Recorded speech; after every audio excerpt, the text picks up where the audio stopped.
Hemos estado viendo, sobre todo estamos centrados en los versículos 9, del 9 hasta el 11.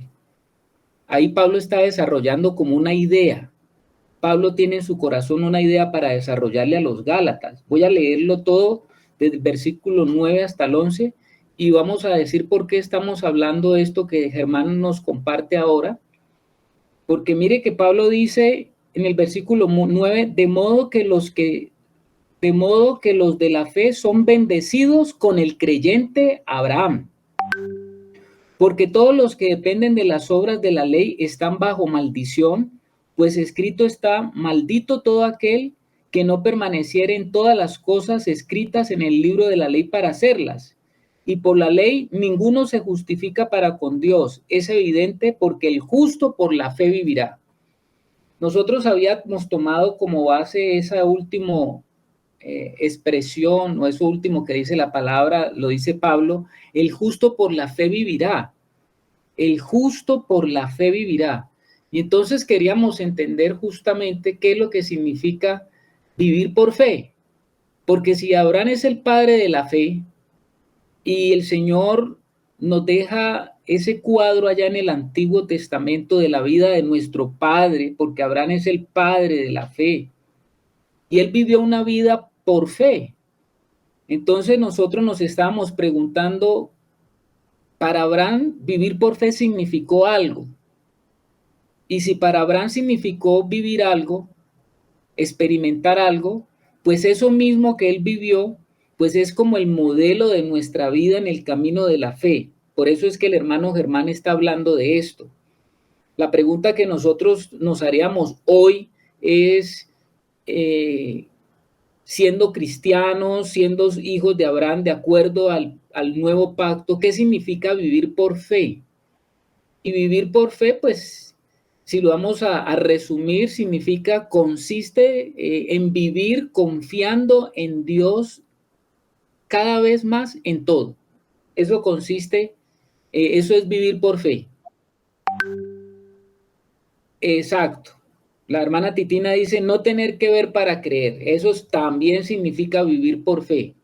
Y así como Abraham, como lo está diciendo la hermana Titina, él salió, le creyó a Dios, le dijo que lo llevaría, le dijo que a través de él establecería una gran nación, le dijo que por él las naciones de toda la tierra iban a ser benditas a través de algo que el Señor quería hacer con él. Más adelante el Señor le mostró algo y le dijo que era por la simiente de Abraham es que iban a ser benditas todas las naciones, o en la simiente de Abraham. O sea, hubo un desarrollo en la vida de Abraham, de su caminar por fe, en la cual el Señor le comienza a mostrar cada vez por etapas su plan maravilloso que tenía para el que camina por fe. Y si eso pasó en Abraham, pues nosotros miramos la vida de Abraham y obtenemos aquellas cosas que nos ayudan para nuestros elementos en nuestro propio caminar. Porque nosotros, si vamos a vivir por la fe, también tenemos que vivir confiando en Dios cada vez más en todo. Por eso nosotros decíamos hace 8 días que Abraham nunca dice que él vivió por fe, ni tampoco predicó el vivir por fe, porque la fe en Abraham fue su propia experiencia de vida, y eso es lo que la Biblia nos deja allí, la constancia de cómo fue ese caminar en la fe de Abraham. Él simplemente vivía por fe. Entonces, cuando hablamos del resumen que nos hace el hermano Germán, nosotros tenemos que ver cómo es que Abraham vivía por fe y qué elementos tenemos para nosotros decir, eso que le pasó a Abraham, pues eso tiene que ser particular para todos los que caminamos por la fe, porque el versículo 11 dice, el justo por la fe vivirá. ¿Y por cuál fe? Pues por la fe de Abraham. Y decíamos que Abraham, por lo menos, podríamos enfocarnos en 3 aspectos de la vida de la fe de Abraham. El primero que vimos fue esa conciencia del vivir experiencias del altar. Eso fue lo que nos mencionó Germán. Nosotros vimos 5 experiencias de altar que por lo menos nos muestra la Biblia en el desarrollo de la vida de Abraham, en el caminar con Dios, en el estar con Dios, porque nosotros sabemos que Abraham salió de una tierra de Ur de los Caldeos, una tierra totalmente pagana, salió a una tierra que el Señor le iba a mostrar, a una tierra que él no conocía. Abraham era extranjero en esa tierra, porque esa tierra que lo llevó el Señor era una tierra que el Señor le dice que va a ser una tierra que le va a dar y que ahí va a habitar una nación de la cual Abraham va a ser el padre.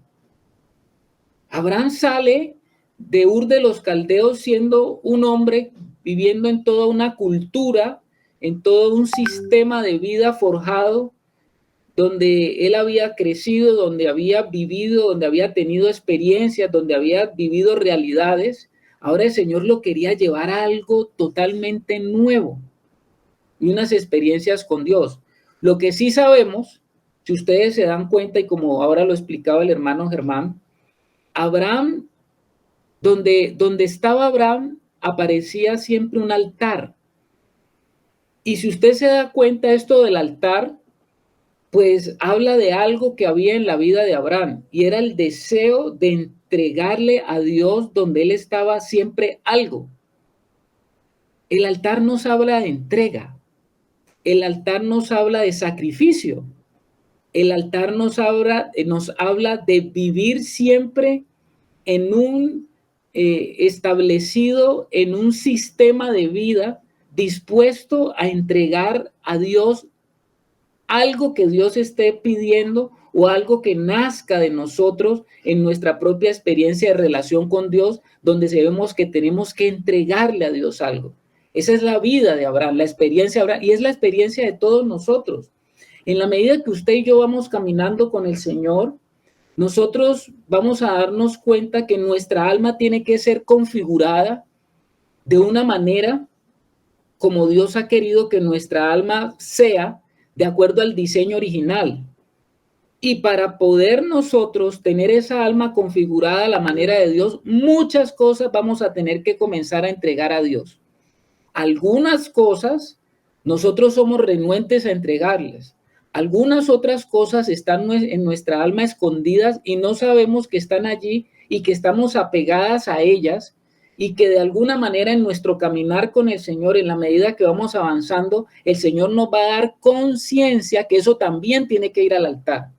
La conciencia del vivir experiencias de altar son permanentes en la vida de un hijo de Dios. El Hijo de Dios que estuvo aquí en la tierra también permanentemente habló de eso. ¿Qué es experiencia de, qué significa esa experiencia de altar? Cuando el Señor llamó a los de él, cuando él le habló a ellos y les dijo, el que quiere ser mi discípulo, niéguese a sí mismo. Cuando usted escucha del hablar del niéguese a sí mismo, inmediatamente eso nos tiene que llevar y nos tiene que imbuir allá en la revelación que el Señor nos da en la Escritura a través de Abraham y el altar. Porque negarse a sí mismo significa altar. El que quiere ser mi discípulo, tome su cruz cada día. O niéguese a sí mismo, tome su cruz cada día y sígame. Como quien dice que la cruz en el nuevo pacto es para el antiguo pacto lo que es el altar. La cruz es para nosotros en el nuevo pacto el altar. El Hijo de Dios, desde que estuvo en esta tierra, desde antes de venir a esta tierra, él tuvo que despojarse. Eso es lo que dice Pablo en Filipenses. En Filipenses el apóstol Pablo dice que él, siendo igual a Dios, se despojó a sí mismo para venir aquí a una condición de hombre. Y comienza Pablo a narrar allí qué clase de hombre, ¿no? Un hombre que estuvo dispuesto a entregarlo todo, hasta finalmente entregar su propia vida. Es que el que quiere ser discípulo del Señor, dice que si no deja, Abraham tuvo que dejar parentela. Nosotros también, como Abraham en nuestro recorrido, en nuestro corazón tienen que caer todas esas cosas que implican la configuración de un alma de acuerdo al hombre adámico que ha construido una sociedad en esas características. El hombre, en su estado natural, tiene dentro de sí un sistema que le permite crear su propia realidad. El alma crea su propia realidad y toma elementos de ese sistema. Y Abraham había aprendido o Abraham había visto quizás lo que pasó con Babel, porque justamente Babel, la torre de Babel, fue erigida en tiempos de Abraham. Y es posible que Abraham haya sabido muy de cerca de esa historia, de que los hombres se unieron y quisieron levantar una torre que llegara hasta el cielo y que, como dice la escritura, ellos lo que hicieron fue construir o fabricar esa torre de ladrillos, ladrillos uniformes, calefateados, ladrillos totalmente uniformes para construir esa famosa torre.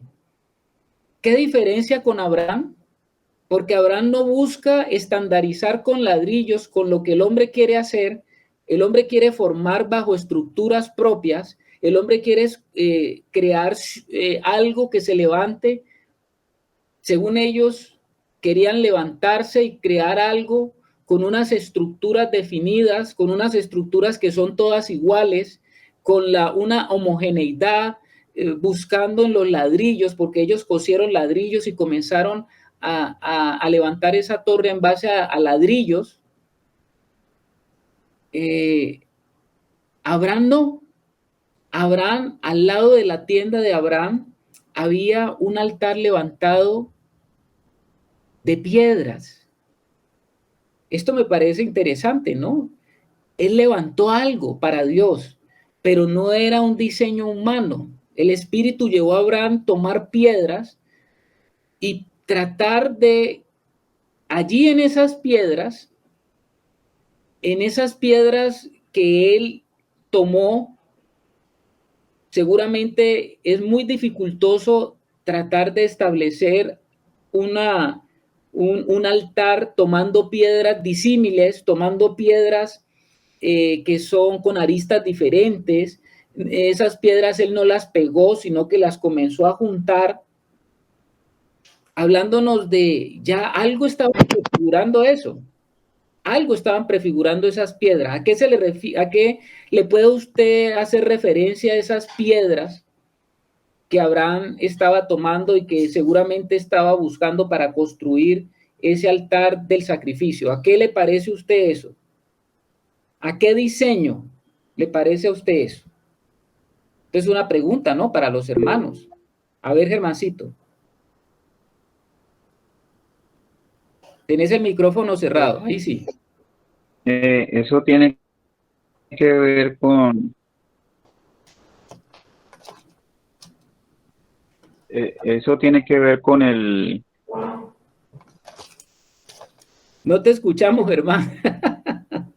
Nos dejas ahí como con el carácter, ¿no? Porque, pues, como dice por ahí el apóstol Pedro, que nosotros somos casa espiritual, ¿no? Y el Señor hace la casa espiritual es con esas piedras vivas.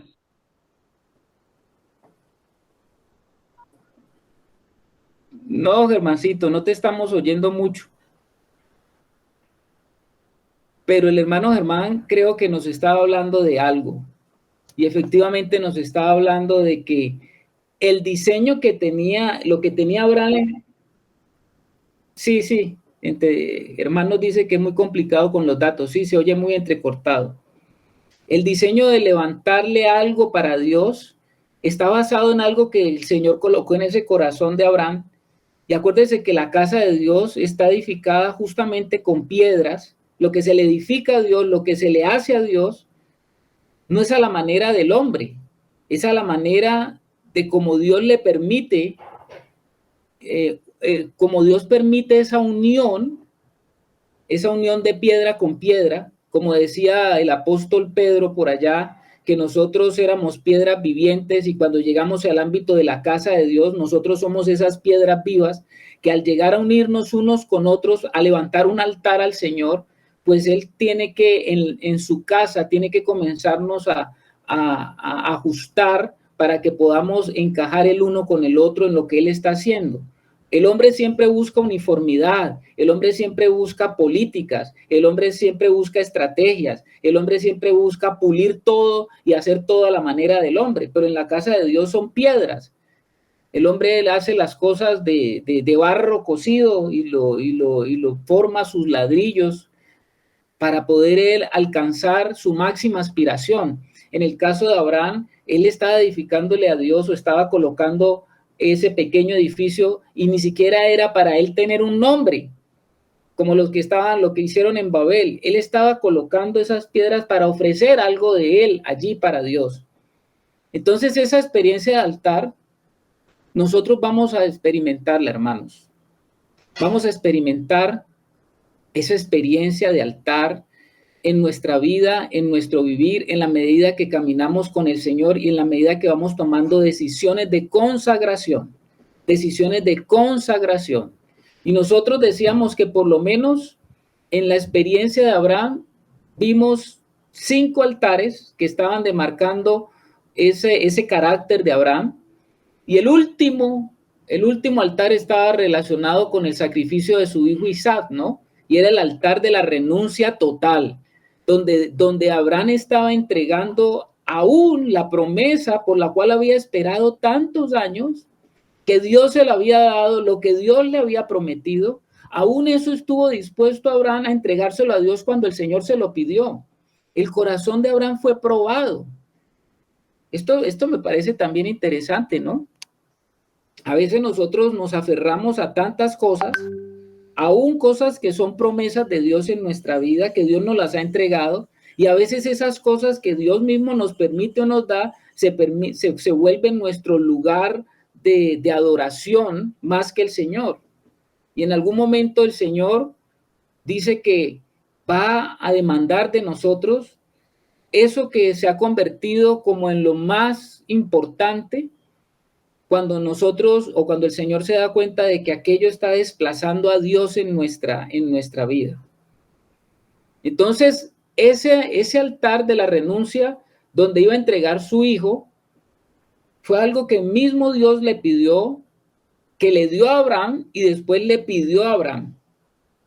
Entonces se puede imaginar el conflicto para Abraham de llegar a entender esto.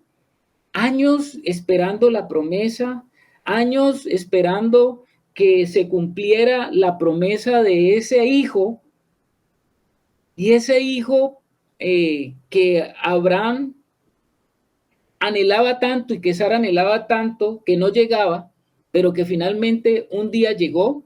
Ese hijo, el Señor le dice que lo sacrifique. ¿Qué es lo que la palabra de Dios nos está mostrando? En nuestro caminar con el Señor, en nuestra entrega permanente con Él, nuestra conciencia de entrega tiene que ser cada día mayor. Y yo sé que cada uno de nosotros lo va a tener que experimentar si estamos cada día entrando más en esas etapas, en esa vida de consagración con el Señor. Número 1. Eso era lo número 1, la conciencia de vivir experiencias del altar. El segundo tipo de conciencia que debe ser forjado en los que son de la fe. También la Biblia nos dice de que cuando leímos esto de que Abraham formaba un altar donde él estaba, la segunda característica de Abraham, del hombre de la fe, y que nos permite a nosotros hoy entender algo acerca de eso, es que Abraham era un hombre que vivía en una tienda. Entonces usted podría decir, no, pero es que entonces en ese tiempo no habían ciudades. Sí habían ciudades. Recuérdese usted que la primera ciudad la creó. ¿Quién creó la primera ciudad? ¿Se acuerdan? Los descendientes de Caín, mi hermano Nimrod, como que fue uno de esos descendientes de Caín. El primero que creó una ciudad fue Caín. Efectivamente fue Caín. Y después de Caín, por supuesto que el hombre siguió formando ciudades y Abraham vivía en una ciudad, Ur de los Caldeos era una ciudad, pero ¿por qué Abraham no vivió o fue sacado de ese estilo de vida de la ciudad y fue sacado a vivir, y desde allí en adelante Abraham comenzó a vivir en una tienda? ¿No le parece a usted también interesante a esto? La conciencia de Abraham de vivir en una tienda durante todo su proceso y peregrinaje y caminar con Dios. ¿No le parece a usted interesante? Vamos ahí a Génesis 12, 7, 8. Génesis 12, 7, 8.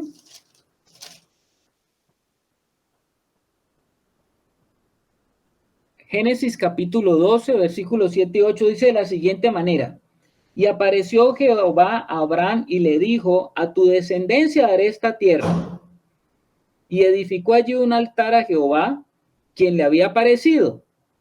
Luego se pasó de allí a un monte al oriente, a Betel, y plantó su tienda. Teniendo a Betel al occidente y a Jai al oriente, y edificó allí altar a Jehová e invocó el nombre de Jehová. Abraham se convierte en aquella línea,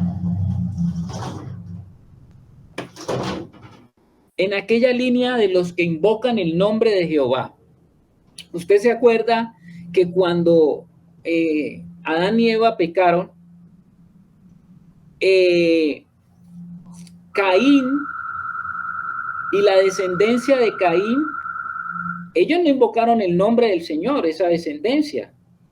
Después de todo el desarrollo de lo que la Biblia nos muestra con esas familias cainitas, la Biblia nos habla de los descendientes del otro hijo de Adán y Eva que vino a reemplazar a Abel, que es Set.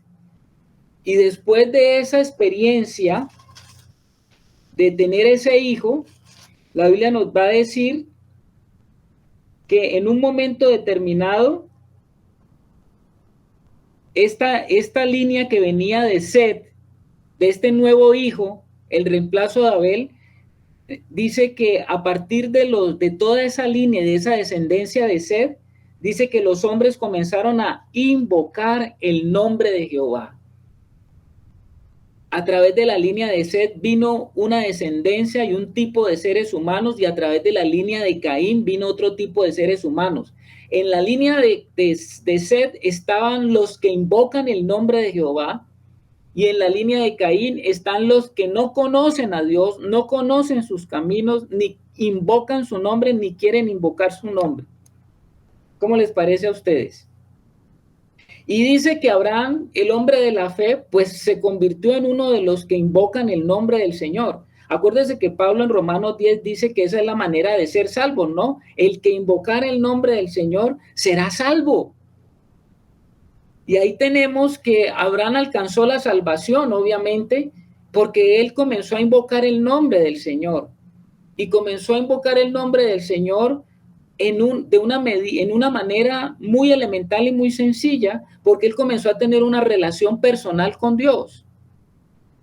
Abraham tenía su tienda y tenía su altar, y el altar era el lugar donde él tenía esa relación con Dios, una relación personal. Y Abraham, ¿qué dice la hermana Janet? Buenas noches, mi hermana. Hola, buenas noches para todos.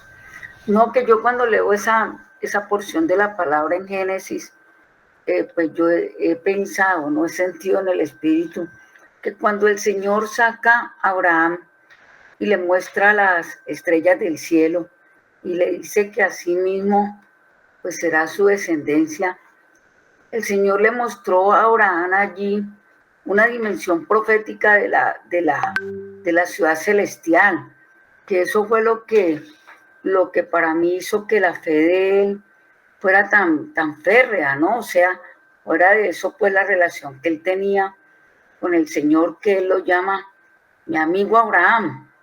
Entonces había una relación de intimidad y yo pienso que eso tiene que ver con lo que usted dice, hermano, de por qué él vivía en tiendas.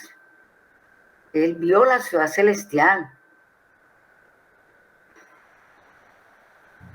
¿Ya? Sí. ¿Terminaste, Janet? Sí. Ah, ya, listo. Efectivamente, cierra el micrófono, Janet, para que no haya interrupción. Gracias, mi hermana. Efectivamente, Abraham era un hombre que comenzó a vivir en tiendas.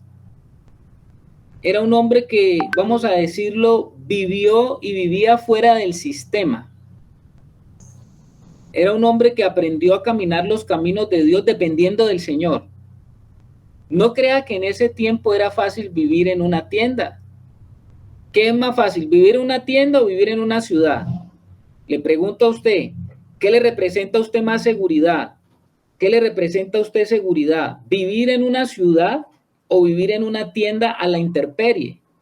Pienso yo que al ser humano le representa o le es más seguro vivir en una ciudad, porque en una ciudad usted encuentra elementos de provisión, elementos de protección, elementos de distracción, elementos de goce, elementos de relacionamiento, o sea, muchas cosas le puede brindar a usted la ciudad, pero Abraham vivía en una tienda alejado justamente de las ciudades, donde él en su caminar con el Señor aprendió a entender qué era esto, que el Señor era su provisión, qué era esto de que el Señor fuera su protección. No es lo mismo estar en una ciudad que usted lo vengan a atacar, que usted estar en una tienda solo, estar en un ámbito donde usted está y cualquiera puede hacer cualquier cosa. Pero fíjese cómo Dios protegió a Abraham, y más bien el que se fue a vivir a la ciudad le fue mal. ¿Quién fue el que se fue a vivir a la ciudad? Al ámbito de la ciudad. ¿Quién fue? Lot. Lot, exactamente. Exactamente lo que dice Anita. Lot. Entonces, la conciencia de vivir en una tienda, en un tabernáculo, vamos a decirlo de esa manera, porque una tienda es un tabernáculo, es muy interesante para los que caminamos en la fe o los que caminamos por la fe del Señor, porque la tienda de alguna manera nos habla de vivir separados para Dios y no buscar las cosas de este mundo. ¿Cómo le parece a usted? La tienda nos habla de que vamos a tener que vivir una vida, de pronto no una vida como la viven los demás, no una vida como los demás quieren vivir. Usted sabe y lo sabe por lo que son las grandes ciudades, que cuando una persona está generalmente por allá en el campo o en un poblado pequeñito, todo el mundo quiere emigrar a la gran ciudad porque usted dice, allá voy a encontrar mayor provisión, allá mis hijos van a poder encontrar mejor estudio, o van a poder ir al estudio, van a poder encontrar provisión, van a poder encontrar mejores trabajos, hay más oportunidades. Eso se espera de una ciudad. Con esto no estoy condenando en este momento, sino que le estoy haciendo un paralelo de lo que Abraham entendió por lo menos en su vida espiritual, pero que no, para nosotros no es ajeno, porque sin lugar a dudas, aunque el Señor Jesús dijo que nosotros estábamos en el mundo, nosotros no éramos de este mundo, y a pesar de que nosotros estamos en medio de los sistemas de las ciudades de este mundo, nosotros tenemos que cuidar nuestro corazón y aprender a tener la conciencia de Abraham, de a vivir separados para Dios y no buscar las cosas de este mundo. Y eso habla de que usted y yo nos tenemos que meter en una conciencia de que nuestro relacionamiento con el Señor es el que nos va a permitir a nosotros no sucumbir ante todas estas cosas que están a nuestro alrededor, atentando contra justamente nuestra relación con el Señor. Entonces la tienda habla de vivir separado para Dios, y no buscar las cosas de este mundo, o como dice el hermano, una vida sin apegos terrenales, completamente de acuerdo. Y Abraham vivió así su vida. La tienda también me habla de compañerismo y de habitación con Dios en el relacionamiento. De eso me habla la tienda, de que yo estoy allí presente ante Dios, donde no quiero que los obstáculos de afuera se vuelvan en un impedimento para yo mantener mi comunión con el Señor. La tienda muestra y habla del testimonio de un pacto. ¿Cómo así que el testimonio de un pacto? El que veía a Abraham y veía al lado de la tienda un altar, y donde ellos conocían a ese hombre, los que conocían a este hombre se daban cuenta de que este hombre estaba con Dios. Eso lo entendían las personas que estaban alrededor de Abraham. Y esa tienda de Abraham en ese momento se convirtió como en la casa de Dios, porque ahí era donde Dios habitaba en relacionamiento con este hombre. La casa de Dios está donde está su amigo. Donde estaba Abraham había una señal de pacto. Donde estaba Abraham había una esfera diferente a lo que se vivía en la normalidad. Eso nos abre la conciencia de vivir en tienda. Y hay otro principio del cual me habla la tienda. La tienda me habla de transitoriedad. ¿Cómo así de transitoriedad? Pues que nuestro caminar sobre esta tierra es transitorio. Cuando tenemos una tienda con la presencia de Dios, sentimos en lo profundo de nosotros que aquí la tierra nada es duradero. Ahora, esto lo dice la Biblia en Hebreos, ¿no? Dice que Abraham, justamente allá en Hebreos 11, cuando se habla del pabellón de los de la fe, en Hebreos 11, se nos dice que Abraham, Hebreos 11 dice en el versículo 8, por la fe Abraham, siendo llamado, obedeció para salir al lugar que había de recibir como herencia y salió sin saber a dónde iba. Estoy leyendo Hebreos 11, el versículo 8. Por la fe habitó como extranjero en la tierra prometida, como una tierra ajena, morando en tiendas con Isaac y Jacob, coherederos de la misma promesa. Los patriarcas del pueblo de Israel, tanto Abraham, Isaac como Jacob, vivieron sus vidas en tiendas, porque esperaban la ciudad que tiene fundamentos, cuyo arquitecto y constructor es Dios. Habitaron en esa tierra, pero ellos entendieron que esa tierra no era ese lugar no era donde ellos iban a permanecer para siempre. Ellos sabían de que, aunque Dios les había hablado de una tierra física, ellos sabían espiritualmente de que había algo mejor, siempre algo mejor para ellos, y que ese algo mejor no estaba aquí en la tierra. Entonces la conciencia de vivir en una tienda para nosotros también se convierte en nuestro caminar por fe, tiene que convertirse en una experiencia. Pues el Hijo de Dios tiene que darse cuenta que mientras está sobre esta tierra, nada en sí mismo es para siempre. Nada en sí mismo es para siempre. Y si nosotros no tenemos esta conciencia, pues nosotros en nuestro caminar vamos a estar cada día aferrados a las cosas de este mundo y metidos en las cosas de este mundo, de tal manera que eso impide nuestro crecer y nuestro caminar en la fe, de esa misma fe de la cual la Biblia nos habla con Abraham.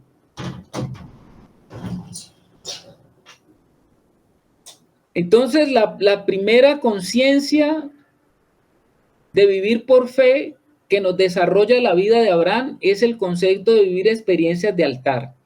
La segunda, la conciencia de vivir en tienda. Y la última, que también se ve en la vida de Abraham, es la conciencia espiritual de vivir etapas. Etapas. ¿Cómo así de vivir etapas? Miremos ahí Génesis 12:9.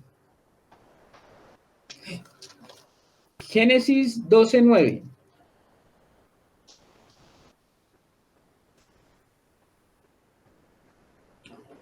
Génesis 12:9 dice, y Abraham partió de allí caminando y yendo hacia el Negev. Otra traducción de la Biblia dice, voy a leer dos traducciones de la Biblia diferentes sobre este mismo pasaje que es Génesis 12:9.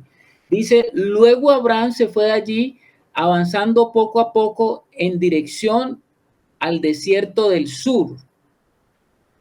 Otra versión dice, después de esto Abraham viajó hacia el Negev avanzando por etapas. Abraham en su caminar con el Señor siempre estuvo avanzando por etapas o en etapas. La vida del Señor se nos ha entregado. Ya está la vida del Señor dentro de nosotros, pero nosotros tenemos que saber que esa vida que nos ha sido dada, esa vida que nos ha sido entregada, va a tener un desarrollo en nosotros por etapas. Y en esas etapas vamos a ir descubriendo cada vez más la profundidad, el desarrollo y la manifestación de esa vida a través nuestro. No es de que esa vida se nos ha entregado y ya listo, esa vida se va a manifestar como es de una, sino que la vida en el Señor y en el caminar del Señor y los caminos del Señor en nuestra vida se dan por etapas y vamos avanzando en etapas y posiblemente etapas de menor a mayor. Y esas etapas nosotros las hemos llamado etapas de madurez, ¿no? Cuando hemos hablado de estas etapas. Abraham tuvo un desarrollo en su relacionamiento con el Señor, partiendo desde donde partió Abraham en sus etapas del caminar con el Señor. Pues Abraham partió desde Ur de los Caldeos, desde la salida de allá de Ur de los Caldeos, atravesó por etapas, porque el Señor le mandó a Abraham que saliera solo, y resulta que Abraham salió con Taré, con su papá, y salió con su sobrino, y digamos que esa etapa en su vida espiritual de Abraham, la Biblia no menciona mucho, porque como que ahí el Señor no estaba haciendo o no podía hacer todo lo que quería hacer en Abraham, porque él todavía estaba apegado a cosas que no lo dejaban avanzar en su vida espiritual. Y justamente estas etapas están relacionadas con las otras dos, porque en la medida que yo voy experimentando la vida de altar y en la medida que yo comienzo a vivir una vida apartada para el Señor, en esa misma medida es que esas etapas pueden ir desarrollándose en mi vida. Porque de otra manera, mientras haya cosas que me están cortando el obstáculo, mientras hayan tareas y log en mi vida, donde haya situaciones en mi vida que están siendo como ese obstáculo, pues voy a estar deteniendo o se están deteniendo los procesos de Dios. Entonces yo creo que es importante que nosotros tengamos en cuenta en nuestro caminar en la fe, pues que vamos entendiendo por lo menos estas cosas que nos muestra nuestro padre Abraham, que es el padre de la fe. Él nos va mostrando que es necesario estos elementos para nuestro caminar a la manera de lo que el Señor quiere. Bueno, creo que hasta ahí vamos a dejar un poquito lo que tiene que ver con Gálatas, de lo relacionado del capítulo 9, del capítulo 3 del versículo 9 al 11. Porque vamos a ir entonces avanzando un poquito al versículo 12. Creo que Pablo con esto lo que les estaba mostrando a los Gálatas, como ya lo habíamos dicho, él le estaba mostrando a los Gálatas razones por las cuales la fe de ellos, la fe que él les había mostrado a ellos, era una fe que no estaba sustentada como en algo loco, sino que la fe que ellos tenían estaba sustentada en toda una serie de cosas que el Señor había mostrado en el antiguo pacto, donde dejó figuras que eran necesarias ser tomadas por ellos para su propio caminar, para que ellos no se dejaran extraviar. Ahora vamos a ver qué dice Pablo en el capítulo 3, versículo 12. Vamos a leer el versículo 12. ¿Me lee alguien el versículo 12, por favor?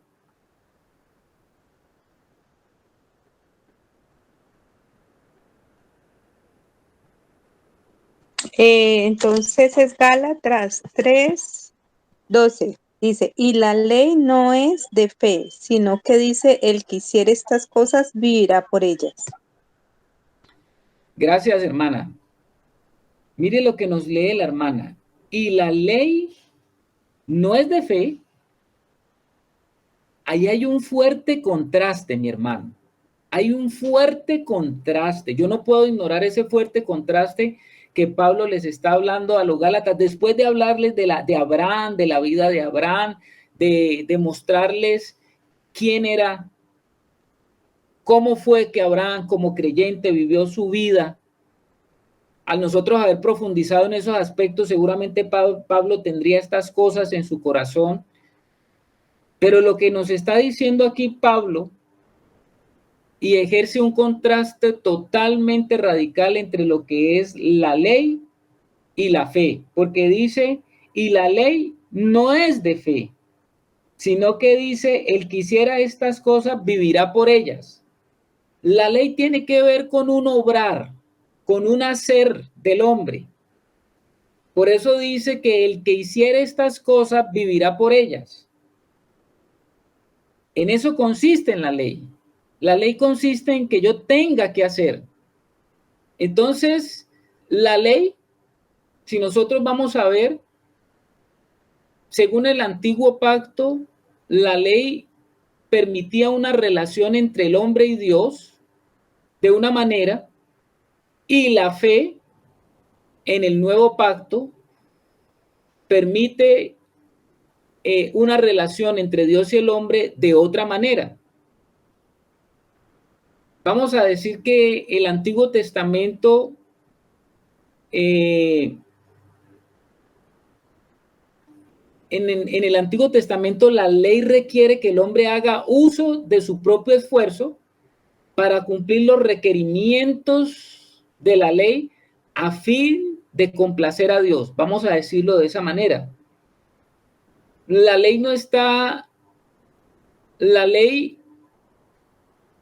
está haciendo o está permitiendo que el hombre se esfuerce de tratar de cumplir unos preceptos, unos mandatos para tratar de complacer a Dios. Estas demandas deben ser cumplidas si el hombre desea complacer a Dios. Pero cuando hablamos en el nuevo pacto de la fe no requiere que el hombre se esfuerce en su carne para tratar de complacer a Dios. Yo no sé si vemos ese contraste claro. Porque en la fe no se trata del hacer del hombre en su naturaleza carnal, sino que la fe está más relacionado con el aprender a oír al Señor para llegar a hacer. No es el esforzarse para agradar, sino el aprender a oír para hacer. Son dos cosas diferentes, ¿no?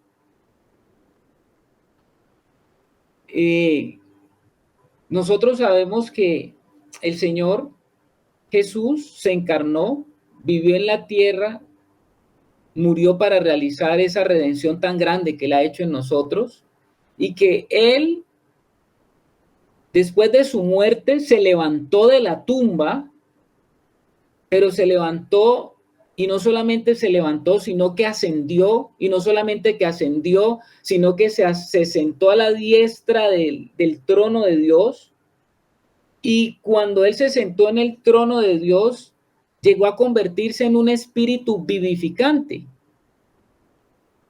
Por ese espíritu vivificante es que Él,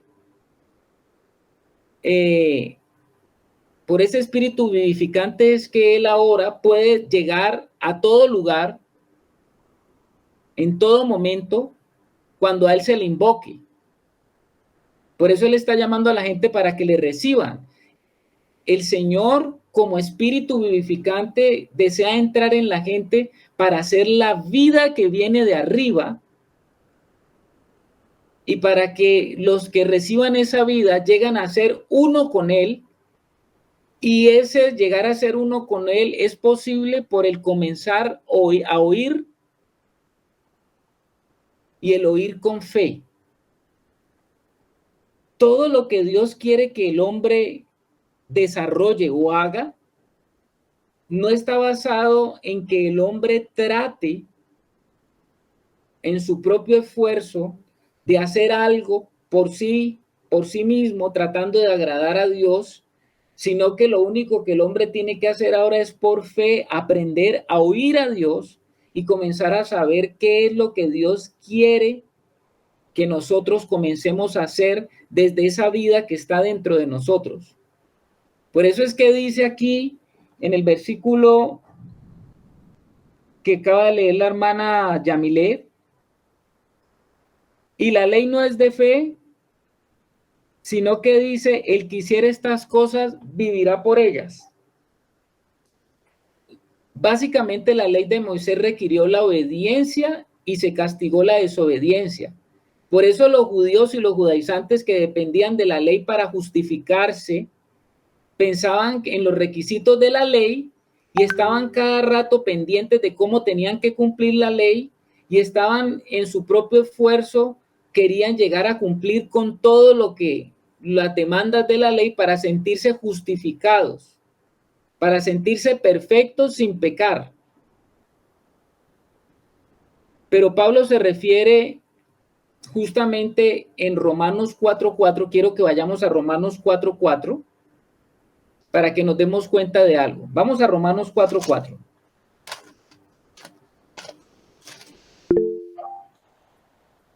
A ver, mi hermana querida.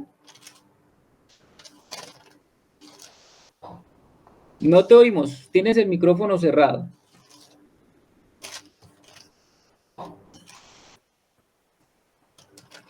¿Qué dices, Yami? Ay, qué pena, no sé, un accidente. Ah, ya. Ok. Romanos 4:4. ¿Qué es lo que dice Romanos 4:4? Pero al que obra no se le cuenta el salario como gracia, sino como deuda. Mas al que no obra, sino cree en aquel que justifica al impío, su fe le es contada por justicia. ¿Cómo le parece lo que está diciendo el Señor? Vamos a leerlo desde el versículo 1. Romanos capítulo 4, del 1 al 4, para que tengamos el panorama como más claro. Dice, ¿qué pues diremos que halló Abraham nuestro padre según la carne? Porque si Abraham fue justificado por las obras, tiene de qué gloriarse, pero no para con Dios. Porque ¿qué dice la Escritura? Creyó Abraham a Dios y le fue contado por justicia. Pero al que obra no se le cuenta el salario como gracia, sino como deuda. El versículo 5, mas al que no obra, sino cree en aquel que justifica al impío, su fe le es contada por justicia. Qué maravilloso lo que nos está diciendo el apóstol Pablo. No, él está diciendo que Abraham simplemente creyó.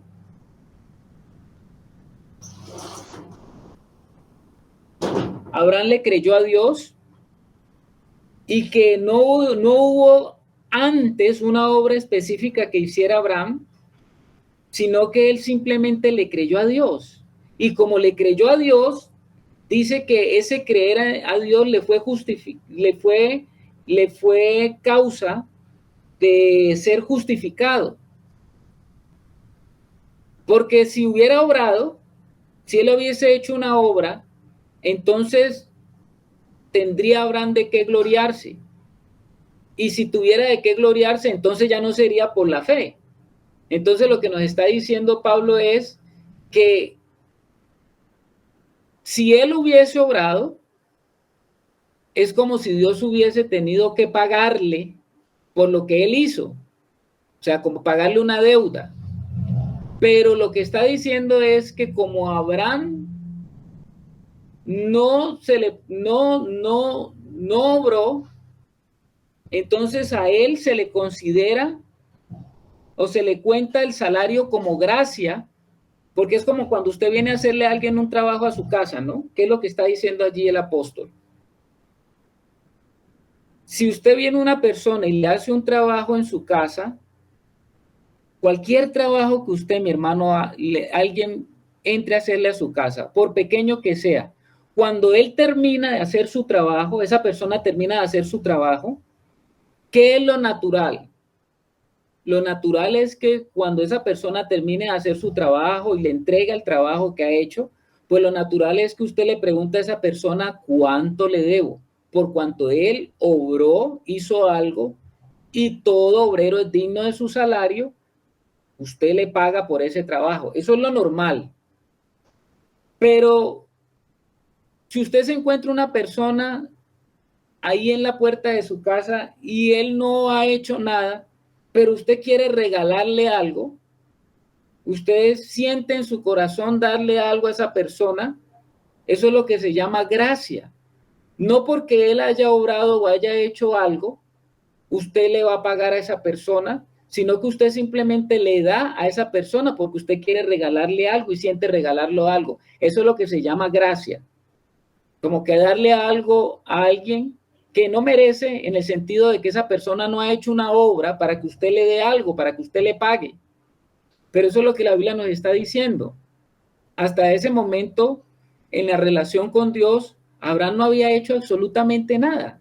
Él fue simplemente depositario de algo que Dios le comenzó a decir y a mostrar, y él comenzó a caminar de acuerdo a lo que Dios le mostraba, y recibió las tremendas promesas que recibió, no porque Abraham fuera un hombre espectacular, no porque Abraham era un hombre correcto, no porque Abraham estaba haciendo obras de justicia grandes allá en Ur de los Caldeos, no porque Abraham era un hombre correcto, no por eso, simplemente porque Dios lo llamó y él obedeció al llamado de Dios y comenzó a caminar de acuerdo a lo que Dios le estaba mostrando. ¿Sí me hago entender, hermanos? Creo que sí es claro, ¿cierto?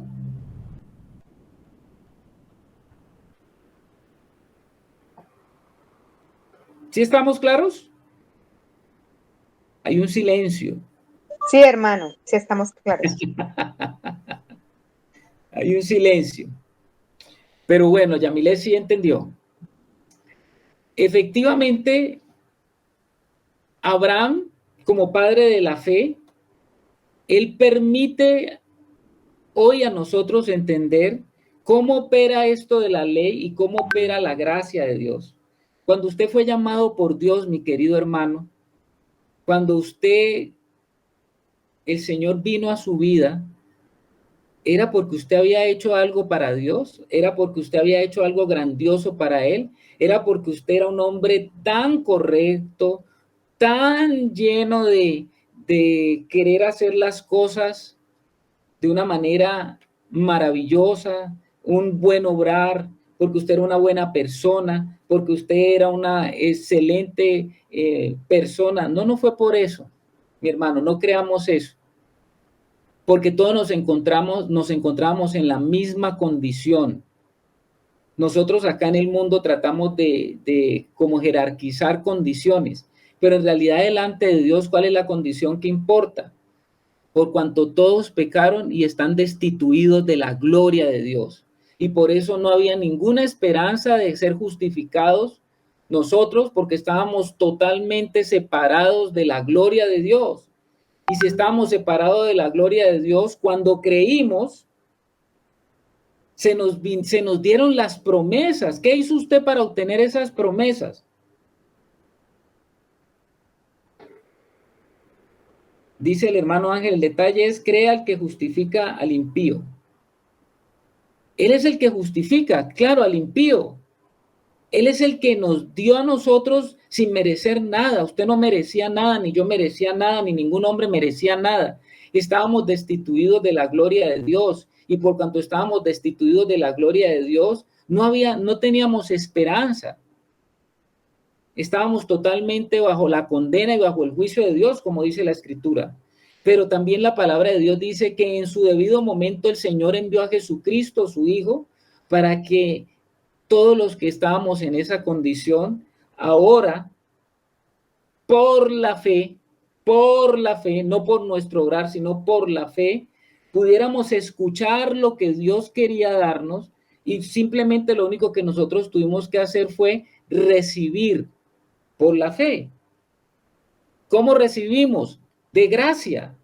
¿Qué es gracia? Gratuito. De esa manera recibimos. ¿Qué recibiste? La promesa. La promesa en la cual también Abraham, la misma promesa que a Abraham se le dio.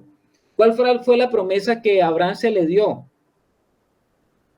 A él se le dijo, Abraham, en ti serán benditas todas las naciones. ¿Cómo se llegó a dar eso? A través de lo que se le prometió a Abraham. ¿Cuál era la promesa que se le dio a Abraham? Una simiente, una simiente. Si usted tiene esa simiente, usted comienza a tener las mismas bendiciones que se le dieron a Abraham. ¿Cómo así? ¿Las mismas bendiciones que se le dieron a Abraham? Sí. Lo mismo que se le dio a Abraham se le está dando a usted por la fe. Porque a usted se le está entregando la simiente prometida a Abraham. Lo que se le prometió a Abraham ahora se le está entregando a usted.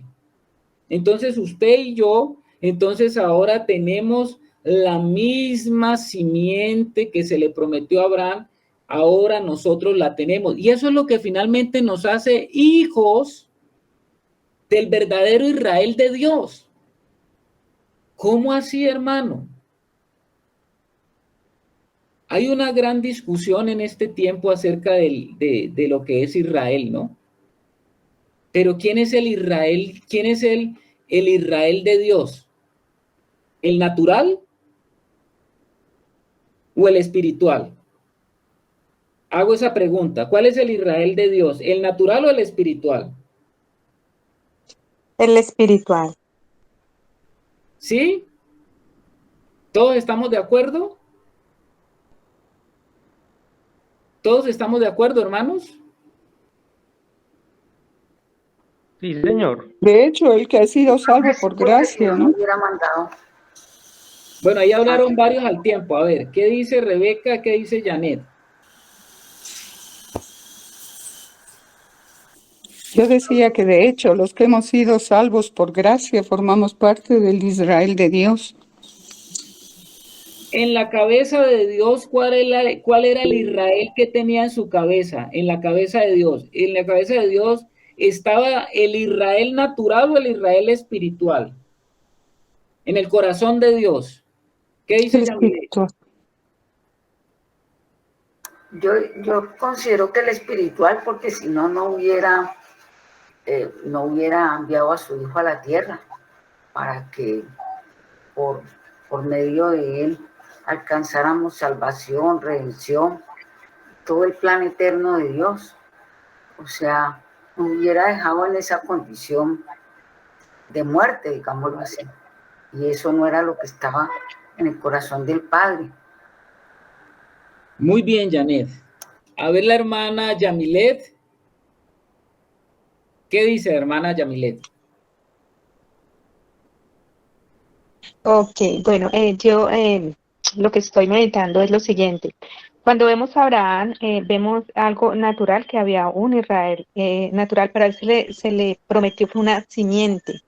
Esa simiente es Cristo. Entonces, cuando yo leo, estaba meditando en Cristo, podemos decir que Cristo es el autor y el consumador de la fe. O sea, que lo que vimos allá en Abraham se vino a ser una realidad, o vino ya, dice que es el autor, o sea que ya allí hay una promesa cumplida en Cristo. ¿Por qué? Porque Cristo fue el que vino y trajo esa realidad de la fe, porque hubo esa consumación allí en la simiente de Cristo. Entonces, eso es espiritual, es ese Israel, ese pueblo que iba a ser adquirido con esa simiente que es Jesucristo. Así lo veo, no sé. Bueno, muy bien, mi hermana. A ver, Alex.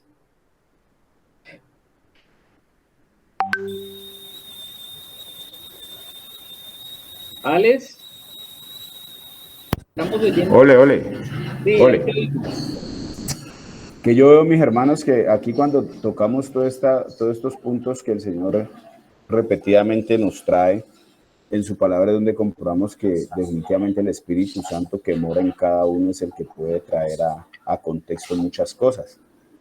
Porque ahí estamos viendo, pues la pregunta que tú hiciste, Carlitos, si nosotros nos vamos a las doctrinas y a las enseñanzas que hay, son muchas las que justifican que es el Israel terrenal. Porque el Señor pues lo nombra en muy pocos pasajes cuál es el verdadero Israel celestial, formado pues por judíos convertidos y nosotros los gentiles, pero son también muchos los pasajes que apuntan a ese Israel de allá del oriente. Entonces es el Espíritu Santo el que nos muestra. Mira que aquí por lo menos estamos viendo que la ley exigía obras y el hombre tenía que hacer obras para justificarse. Y nosotros vemos, pues ahí estamos diciendo de que el justo por la fe vivirá, pero sabemos que esa fe va a generar también obras, o sea, en ambos, tanto en la ley como en la gracia, que es por fe, se requieren obras, pero una la genera el hombre y en la otra se genera por el hombre conducido por el Señor. Entonces, ahí es donde el Señor, a través de su Espíritu que mora en cada uno de nosotros, es que nos puede mostrar la verdad, que a veces no aparece escrita ahí en letras, pero que el mismo Espíritu nos convence de cuál es el Israel celestial verdadero, de cuáles son las obras que ahora el Señor quiere que nosotros hagamos, que diferenciaban mucho esas obras de la ley. Entonces pienso que es muy hermoso esto, saber cómo el Espíritu que mora en cada uno es el que nos puede revelar a cada uno y aquí en lo colectivo cuál ha sido siempre la intención de Dios. Muy bien, gracias, hermano. Ustedes se dan cuenta, hermanos, que Abraham en un sentido técnico, él era un extranjero.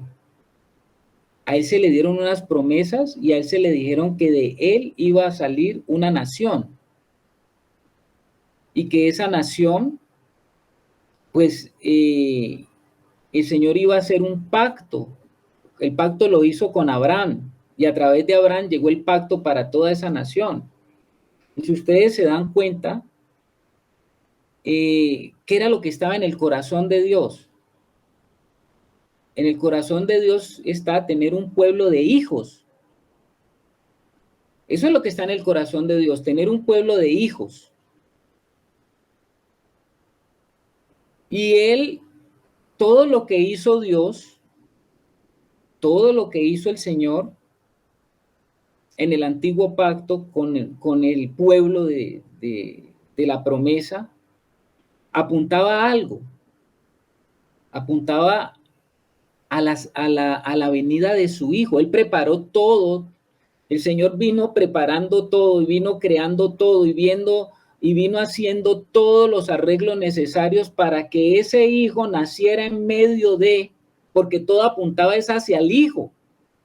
Todo apuntaba hacia el hijo, no olvidemos eso, mis hermanos.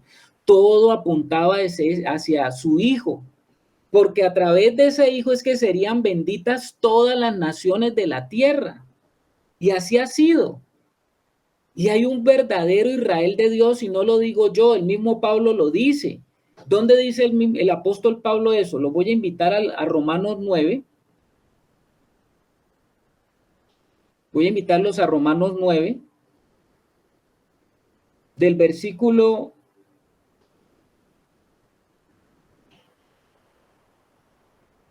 5 hasta el versículo 8.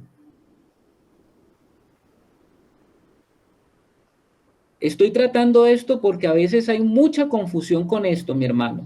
Hay mucha confusión cuando se habla de esto en las interpretaciones escatológicas, cuando se habla de esto en la interpretación de la iglesia e Israel. Hay mucha confusión en esto.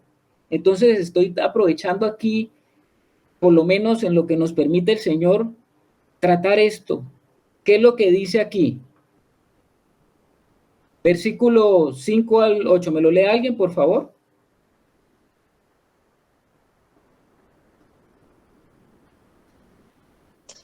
Aquí es Romanos 9 del 5, de quienes son los patriarcas y de los cuales según la carne vino Cristo, el cual es Dios sobre todas las cosas, bendito por los siglos. Amén.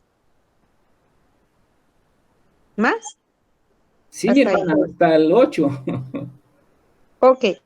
No que las palabras de Dios hayan fallado, porque no todos los que descienden de Israel son israelitas, ni por ser descendientes de Abraham son todos hijos, sino en Isaac te será llamada descendencia.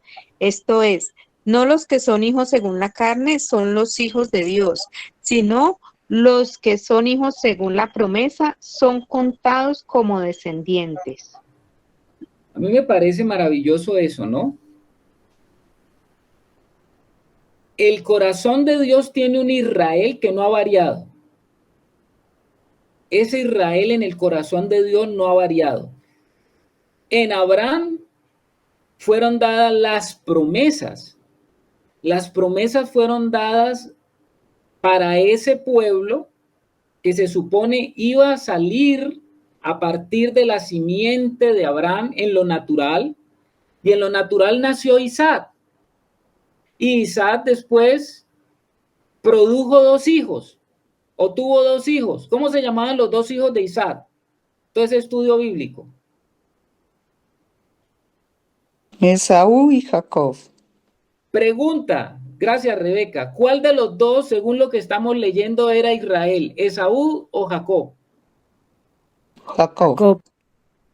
¿Y Esaú no nació en Israel también? ¿No nació de Abraham? ¿No nació de Isaac? Pero el de la promesa ya resultó Jacob, el menor, el mayor servirá al menor. Qué bueno, mi hermana Rebeca. Porque aunque Esaú y Jacob, los 2 provenían de un padre de la descendencia de la promesa hecha a Abraham, uno de los 2 fue el que llevó a cabo la promesa. ¿Quién llevó la promesa? Jacob. La descendencia de Jacob formó el pueblo de Israel y a través de ese pueblo que nació siguió sucediendo lo mismo. Porque en la época del Señor Jesús y hasta llegar hasta el Señor Jesús, no todos los que estaban allí eran verdaderos hijos de Dios. Muchos eran hijos del diablo, eso dijo el Señor Jesús. Entonces, en el corazón de Dios siempre ha estado un Israel que es su pueblo, y ese pueblo es el que se ha estado formando a través de la historia.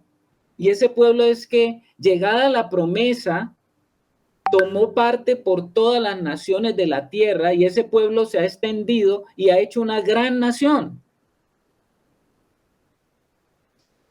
No sé si me he estado haciendo entender, hermanos. Pero es muy importante que tengamos esto en claro y lo tengamos presente. El verdadero Israel de Dios ha estado en el corazón de Dios. Y el verdadero Israel de Dios no es lo que vemos a veces, sino que es y está conformado por aquellos que están en la simiente santa que se le prometió a Abraham. Ahí está el verdadero Israel de Dios. Y que ese verdadero Israel de Dios llegará hasta la consumación final de todos los eventos aquí en la tierra. Y está conformado, como decía Pablo, por judíos y gentiles. Eso es lo que dice Pablo, ¿no? Que está conformado por judíos y gentiles. Y ese verdadero Israel de Dios es el pueblo de Dios, el que siempre ha estado en el corazón de Dios y era el que quería conformar con la parte terrenal de Israel, pero que no se logró o no se llevó a cabo y hubo una razón. Pero el Señor hasta el final estará trayendo de su pueblo, de los que tienen las promesas por los padres o por los patriarcas, Él estará llamando siempre también para que sean incluidos en ese reino, el reino de su Hijo, que es el reino de Dios. Bueno, no voy a profundizar allí un poquito. ¿Qué dice la hermana Rebeca? Sí, Carlitos, yo creo que Romanos 11 sí nos da O sea, cuando habla Pablo acerca de la exclusión, ¿no? de, de los judíos, acerca del olivo verdadero, ¿no? Y cómo los gentiles fuimos injertados en ese olivo, ahí habla claramente que dice, porque si su exclusión es la reconciliación del mundo, ¿qué será su admisión sino vida de entre los muertos? Si las primicias son santas, también lo es la masa restante, y si la raíz es santa, también lo son las ramas. Pues si algunas de las ramas fueron desgajadas, y tú, refiriéndose a los gentiles, siendo olivo silvestre, has sido injertado en lugar de ellas, y has sido hecho participante de la raíz y de la rica savia del olivo, no te jactes contra las ramas, y si te jactas, sabe que no sustentas tú a la raíz, sino la raíz a ti, pues las ramas dirán, fueron desgajadas para que yo fuese injertado. Y ahí nos habla claramente de que fuimos, o sea, porque si Dios aquí nos habla claramente y dice, bien, por su incredulidad fueron desgajadas, pero tú por la fe estás en pie. No te ensoberbezcas, sino teme, porque si Dios no perdonó a las ramas naturales, a ti tampoco te perdonará. Entonces, es por fe que ahora nosotros pertenecemos a ese olivo verdadero, ¿no? Y es la fe la que nos sostiene. Y aquí nos dice que si nosotros también caemos en incredulidad, vamos a ser igual que ellos, desgajados, y ellos si aún van, entran en el olivo por fe, ellos también van a ser incluidos, ¿no? Bueno, todo esto que habla en Romanos 11, entonces ahí nos damos cuenta que realmente es la fe la que nos hace parte de ese Israel de Dios. A nosotros, Eso, a exacto, nosotros así es. a nosotros y a los judíos también. Y a los judíos también, porque ellos por incredulidad fueron desgajados. Nosotros por la fe estamos injertados contra naturaleza, incluso dice, ¿no? Y ellos siendo ramas naturales, el momento que crean, igual van a ser nuevamente parte del olivo verdadero como ramas naturales, es más. Exacto, mi hermana. O sea, por tanto, por la fe va a ser para unos y para otros, porque en el tiempo del Señor Jesús, los mismos judíos creían que era por paternidad, que solamente era porque eran hijos de Abraham. ¿Recuerdan ustedes que ellos decían eso? Cuando Juan el Bautista comenzó a predicar, ellos decían justamente eso. No, nosotros no necesitamos arrepentirnos porque pues nosotros somos hijos de Abraham. Y es cuando el Señor les dijo, ustedes dicen que son padres de Abraham, pero son hijos de Abraham. Pero si ustedes fueran hijos de Abraham, las obras de Abraham harían. Ustedes no son hijos de Abraham, ustedes son hijos de vuestro padre el diablo. O sea que igualmente a ellos también, por la fe en el Señor, es que son injertados nuevamente. Por esa fe que siempre ha sido el plan de Dios. El plan de Dios no ha variado. Entonces, qué maravilla que nosotros podamos entender que Pablo está dando una disertación acá a los Gálatas y les está diciendo que la ley no es de fe en el versículo 12, sino que el que hiciera estas cosas vivirá por ellas. Ellos estuvieron convencidos siempre de que el obrar la ley era lo que los iba a justificar y el ser hijos de Abraham, y con eso era suficiente, pero no es así. Versículo 13, hermanos, versículo 13 de Gálatas 3:13. Cristo nos redimió de la maldición de la ley, hecho por nosotros maldición, porque está escrito, maldito todo aquel que es colgado en un madero. ¿Cómo les parece a ustedes lo que está diciendo el apóstol Pablo allí? Sabemos que después de la creación y después de que el hombre cayó, por un lado la caída de Adán introdujo el pecado, ¿cierto? Eso para nosotros es claro. Introdujo el pecado y los pecados. Pero también por otro lado, la caída de Adán introdujo la maldición. Entonces, por consiguiente, el hombre que Dios creó a su propia imagen y conforme a su semejanza, llegó a estar envuelto con el pecado y vino a estar también bajo la maldición. El hecho de que la humanidad siguiera un curso cuesta abajo a partir de esa situación de Génesis 3, indica que el hombre está bajo una maldición. Así quedó el hombre caído. bajo un gobierno, bajo una estructura. Usted sabe que el pecado es maldición, y bajo esa estructura quedó el hombre sumergido en esa estructura. Y todo lo que está sujeto a la maldición de la caída necesariamente tiene que morir.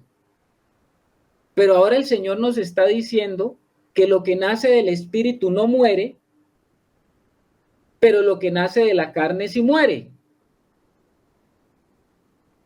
Si usted leyó, y cuando leímos Gálatas 3:10, se va a dar cuenta de algo que está diciendo el apóstol Pablo. Dice, porque todos los que dependen de las obras de la ley están bajo maldición. ¿No le parece a usted eso interesante? Todos los que dependen de las obras de la ley están bajo maldición, pues escrito está, maldito todo aquel que no permanece en todas las cosas escritos en el libro de la ley para hacerlas. ¿Qué es lo que está queriendo decir el apóstol Pablo?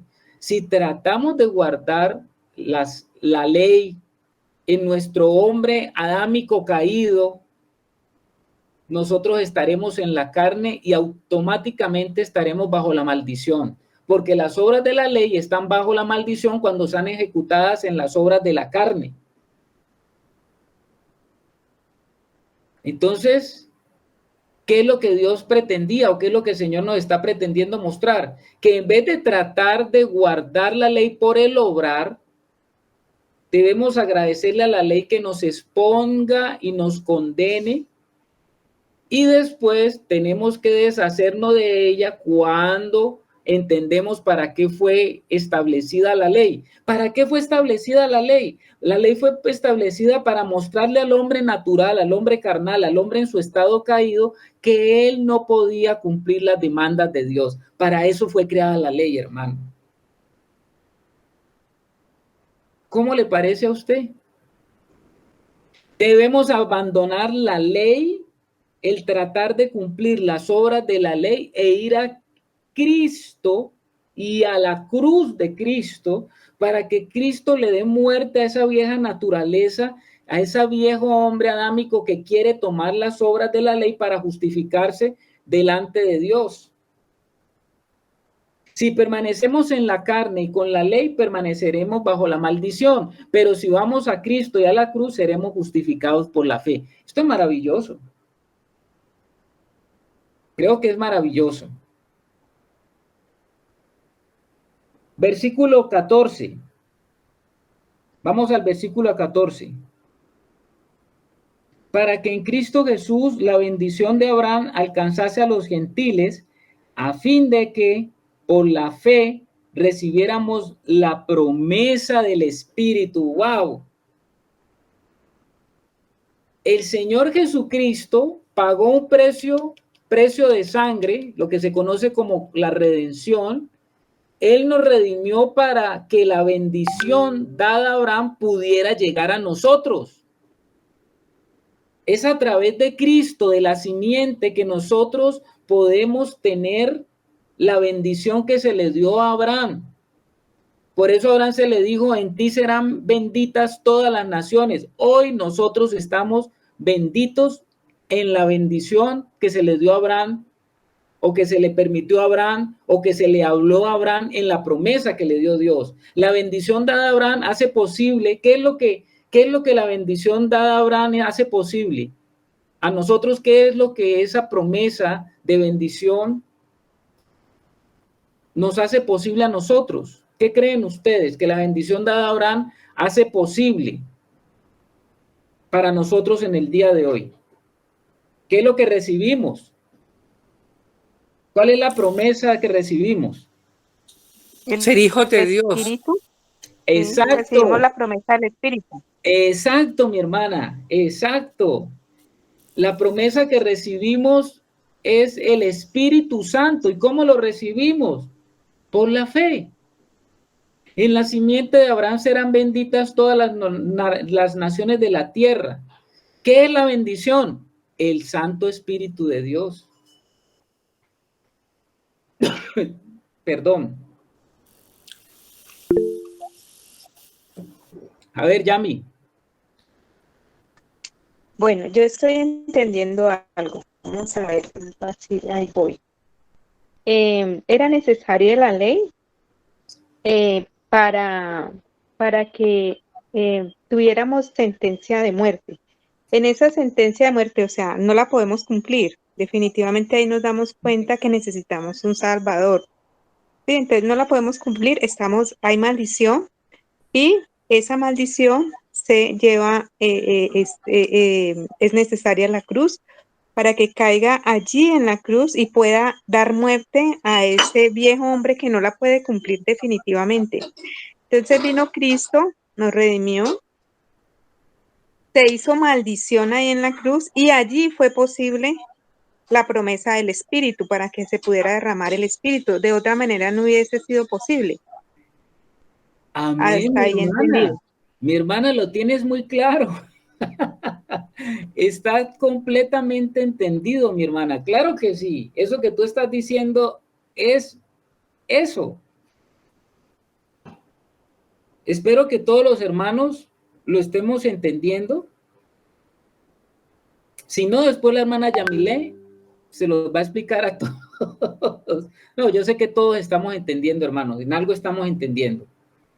Gracias, Yamile, hermana, porque eso que tú dices, pues claro que es lo que hemos estado hablando. ¿Ustedes creen que Dios quiere que toda persona se salve o no se salve? Yo creo que sí, ¿no? La Biblia nos lo dice, que Él quiere que nadie vaya a perdición, sino que se salve toda persona. ¿Y cómo salva a toda persona? Pues caminando en el Espíritu de Dios. En este momento, usted y yo tenemos ya el Espíritu de Dios, o sea que nos alcanzó la bendición que se le dio a Abraham. Somos benditos, somos una nación bendita porque nos alcanzó la bendición de Abraham. Fuimos incluidos en el pacto, incluidos en la promesa bajo el nuevo pacto. Y estamos, al ser incluidos en el nuevo pacto, bajo la promesa, se nos ha entregado el Espíritu de Dios porque no lo podemos hacer por nosotros mismos. Claro está que se requiere de valentía, de perseverancia si queremos caminar en el Espíritu de Dios. Ya no fue dado, pero tenemos que luchar contra nuestros deseos carnales, con nuestro amor por el mundo, nuestras ambiciones personales, contra el espíritu que se está moviendo en el mundo, que es el espíritu del anticristo, la sugerencia que nos hacen los medios de comunicación, la cultura, las presiones sociales, todo conspira pero hacernos descender a la vida adámica, a la vida de la carne, a la vida natural. Todo está conspirando para eso, o sea que hay una gran lucha.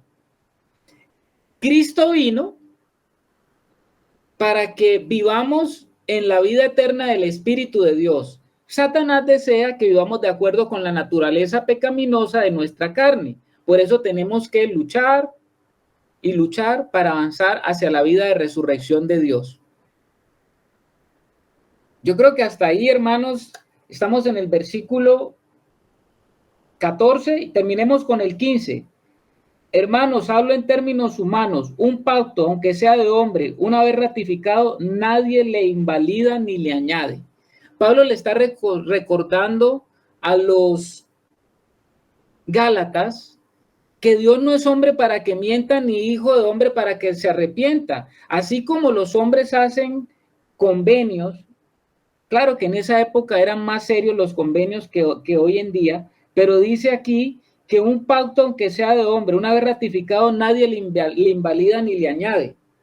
O sea que Dios mismo es el que se ha comprometido y el que ha llevado a cabo lo que hizo con Abraham, lo ha seguido haciendo, porque él sigue buscando su pueblo. El Israel de Dios es uno, conformado por todos aquellos que por la fe son injertados y son llamados a permanecer y a pertenecer a su reino, de los que creen en lo que Dios ha establecido desde el principio.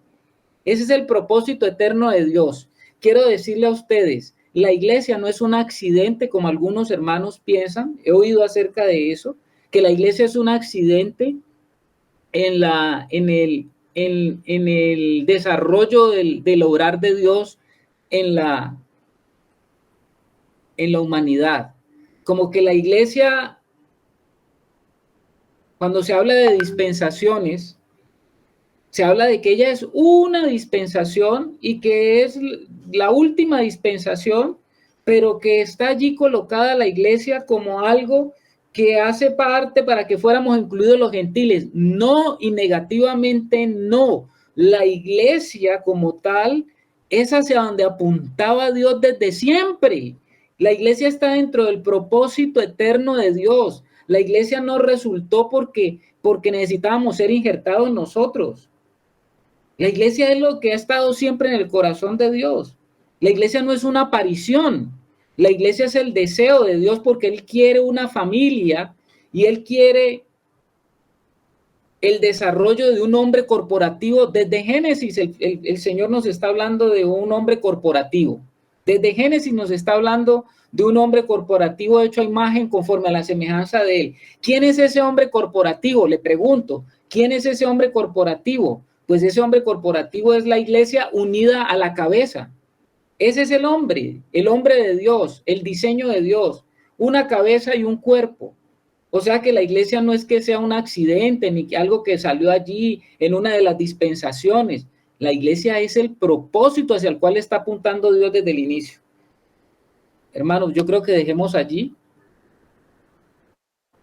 Quedamos ahí en Gálatas 3:15, no se olviden. Márquemelo ahí, Alecito, por favor. Dale. Pero mediten en estas cosas que estamos hablando, hermanos. Y muchas cosas van a ser sacudidas en nosotros. Vamos entonces a darle gracias al Señor por este tiempo. Vamos a pedirle que Él nos ayude en el entendimiento de estas cosas. Y vamos a pedirle que Él sea quien nos dirija y nos siga dirigiendo para entender más, porque en la medida que el tiempo va avanzando, nosotros tenemos que ir entendiendo más claras las cosas, y yo sé que cuando más claras las cosas estén, entonces se van a disipar muchas tinieblas o oscuridades o cosas borrosas que vemos. Vamos viendo más claramente. Hoy no